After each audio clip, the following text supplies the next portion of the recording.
নতুন বছরের প্রথম দিন পরিবারের সবাই মিলে আমরা সন্ধ্যাবেলা চলে আসলাম দাদু ভাইদের বাড়িতে দাদু ভাইয়ের জন্মদিনের অনুষ্ঠানে।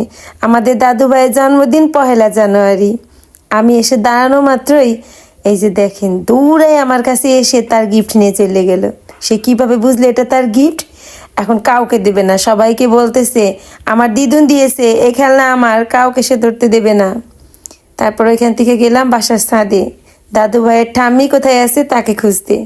এসে দেখি এই যে তার ঠাম্মি আর দিদুন দুইজনে ছাদে ব্যস্ত আছে রান্না বাড়া নিয়ে। আমার বড় যা আমাকে আগেই বলছিল তার সাথে আসতে, কিন্তু আমার একটু কাজ ছিল যার কারণে আমি পরে আসলাম, সে আগে আসছে। আর এইদিকে দেখেন রান্না বাড়া প্রায় শেষ। এই যে হচ্ছে আমাদের মেজকন্যার দেবর, মানে আমার ভাসুরজির দেবর, তো রান্না বাড়া চলতেছে এইখানে। আর ওইখানে দুই বেআইনে বসে গল্প করতেছে। আমি যে রান্না বাড়ার একটু ভিডিও নিয়ে নিলাম। আমাকে ভিডিও করতে দেখে অন্তর বলতেছিল আন্টি ভালো করে ভিডিও করেন, আপনার ব্লগ কিন্তু আমি প্রতিদিন দেখি, আমার অনেক ভালো লাগে। কথাটা শুনে আমারও অনেক ভালো লাগলো। আর এইদিকে আমার দাদু ভাইয়ের কিন্তু রোবটটা অনেক পছন্দ হয়েছে। আর এদিকে আমি তো সেই খুশি, আসছি নাতির জন্মদিনে। আর এদিকে দেখেন আমার ভাগ্নি আর আমার বড় যা, তাদের আবদার আমি ফেসবুক থেকে যখন টাকা পাবো সেই টাকা তুলে আমি যেন তাদেরকে নিয়ে কুয়াকাটা কক্সবাজার ঘুরতে যাই। দেখছেন কবে পাবো টাকা তার নাই ঠিক, তারা এখনই সব কিছু ঠিক করে রাখছে। এইদিকে দেখেন দুই ভাই বোনের কাণ্ড, নতুন পড়ার টেবিল পেয়ে দুই ভাই বোনের পড়াশোনা শুরু। এবার চলেন আমাদের দাদু ভাই কেক কাটবে, এখন আমরা দাদু ভাইয়ের কেক কাটা দেখে আসি। দাদু ভাই বাবা মায়ের সাথে এখন কেক কাটবে। আপনারা সবাই আমার দাদু ভাইকে অবশ্যই অবশ্যই অনেক অনেক দোয়া এবং আশীর্বাদ করবেন। আমাদের দাদু ভাই যেন সুস্থ শরীরে শতবর্ষ পূর্ণ করতে পারে হাসি মুখে। দাদু ভাই কিন্তু কেক কাটার সময় একটু দুষ্টেমি করে নেয়, কিন্তু কেক কাটা হয়ে যাবার পর তার জন্য কি লাগবে এই নিয়ে তার মহা আবদার। সে ওই যে চা লাগবে এইটা চাইতে মায়ের কাছে ব্যস্ত। আমরা এক এক করে সবাই তার মধ্যে ধান দুব্বা দিলাম, ওইটা তার ভালো লাগতেছে না। সে যা চাইছে তাকে তাই দিতে হবে। আমি যে ধান দুব্বা দিলাম সে আমার দিকে ফিরেও তাকাইলো না, এটা কোনো কথা? কিন্তু দেখেন যখন টাকাটা দিলাম টাকাটা কিন্তু ঠিকই নিল। তারপরে আমি যে বললাম ভাই ওই যে ক্যামেরার দিকে তাকে একটা হাসি দাও তো, দেখেন কি সুন্দর একটা হাসি দিয়ে দিল। নাতি নাতনি নিয়ে আসি মহা আনন্দে। এইদিকে আবার ভাগ্নির মেয়ে নাতনি, তার আবার মন খারাপ, মা তাকে বকা দিয়েছে। ওই যে তার মা কি যেন একটা দুষ্টামি করছে, তাকে বকা দিছে, তার চোখের জল নাকের জল সব এক হয়ে গেছে। আর এই যে মেয়েকে বকা দিয়ে মায়েরও কিন্তু মন খারাপ, মাকে আমি একটু বকা দিয়ে দিলাম, সেই দিনেই টুকছিল তার মা। এই যে দেখেন তো নাকের জল চোখের জল আমাদের এক হয়ে গেছে। তারপর নাতনিকে থামানোর জন্য আমি তো মহা ব্যস্ত। এখন আমরা এখানে বসে সবাই মিলে গল্প গুজব করতেছি, নাতি নাতনি নিয়ে বেশ ভালো সময় পার হয়। সবাই একসাথে হইলে কত আনন্দ হয়, ওদের সাথে কাটানো মুহূর্তগুলো আসলে অনেক সুন্দর। তো এখানে তো নাতনিকে নিয়ে আমি আসি, এর মধ্যে চলে আসলো আমাদের কেক। এখন কেক খেয়ে দেখার পালা, কেকটা কেমন মজার। সবাই খেয়ে বলতেছিল সেই স্বাদের কেক। আমি অনেক ভাবি যে একটু রোগা পাতলা হব, একটু ডায়েট করব, ওইটার হয় না, সবাই খাচ্ছে। এখন আমি না খেয়ে পারি? আমার মন রয়েছে এই কেকের মধ্যে। ওইদিকে আমাদের দাদু ভাইও কেক খায়। আমি প্রথমে ভাবছিলাম কেকটা খাবো না, থাক, গত কিছুদিন যাবত একটু ডায়েট করতেছি, কিন্তু তোর যেই কেক সামনে আসছে সবাই এইভাবে মজা করে খাইতেছে। যে আমার ভাসুরজি ছোট জন বলতেছে কাকি সেই স্বাদ, খাও। আর কি কাকি দেরি করে, শুরু করে দিলাম খাওয়া দাওয়া। দূর ছাতা, আগে তো খাই, পরে ডায়েটের কথা চিন্তা করা যাবে, এত স্বাদের কেক না খেলে হবে? তো কেক খাওয়া শেষ, এবার চলেন সবাই মিলে একটু ছবি তুলি। এখানে আমরা তিনজন, আমার বড় যা, আমি, বেআইন, সবাই এক এক করে আমরা ছবি তুললাম। আমার বড় যা ছবি তুলতে যেয়ে কাশতে কাশতে শেষ বেচারার অনেক দিন ধরে কাশি হয়েছে, কাশি সারে না, ছবি তুলতে যেয়েও সে কাশতে কাশতে শেষ। যাই হোক ছবি তোলা শেষ আমাদের।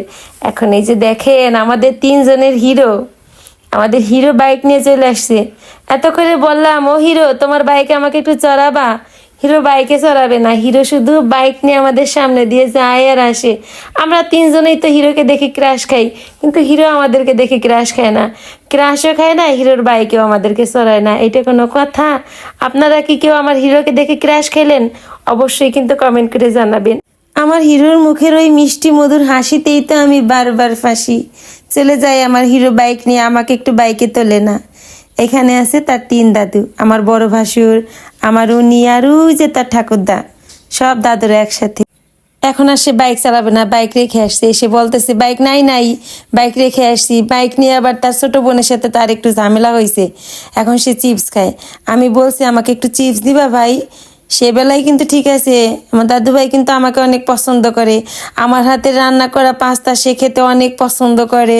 তো এখানে দাঁড়িয়ে দাঁড়িয়ে চিপস খাচ্ছে, আর আমি তো এই পাশে বসা ছিলাম। এই যে হচ্ছে তার ছোট বোনু, তার সাথে ঝামেলা হয়েছে তার বাইক নিয়ে। দুই ভাই বোনের ঝামেলা, আমার ভাগ্নির মেয়ে। তো আমি বলছি যে আসো ভাই আমাকে একটু চিপস দিয়ে যাও, ভাবতেছি কি করবে, চিপসটা দেবে কি না। ওমা একটু পরে দেখি লক্ষ্মী ছেলের মতো এসে, ওই যে তার কাকা বলছে দিদুনকে দিয়ে আসো, লক্ষ্মী ছেলের মতো এসে আমার হাতে চিপস দিয়ে গেল। দেখেন আসতেছে এই যে সামনে, একটু একটু করে এসে আমাকে চিপস দিয়ে গেল। উনি আমাকে অনেক পছন্দ করে, আর আমিও তো তাকে অনেক অনেক বেশি পছন্দ করি।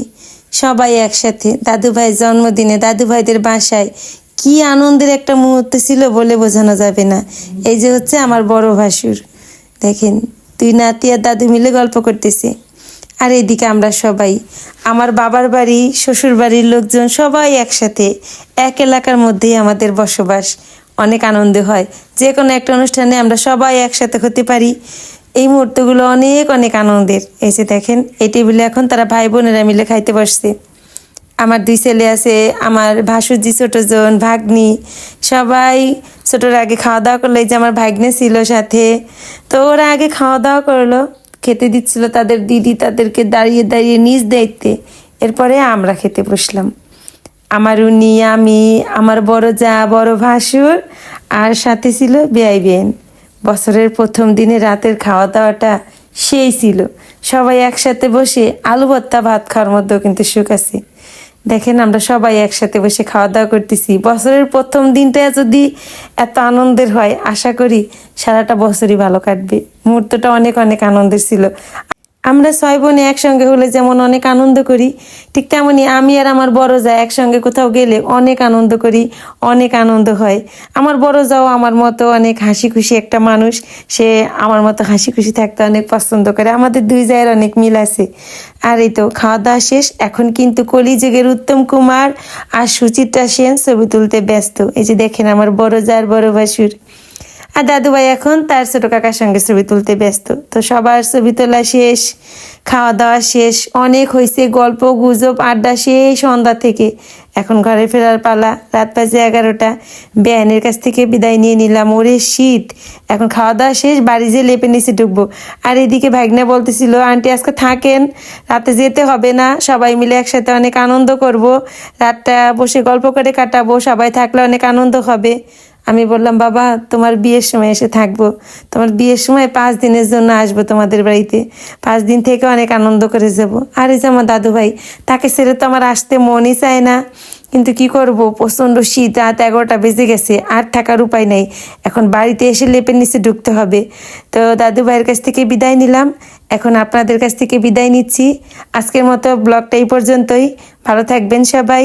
ভিডিওটা ভালো লাগলে অবশ্যই অবশ্যই লাইক কমেন্ট শেয়ার করে পাশে থাকবেন।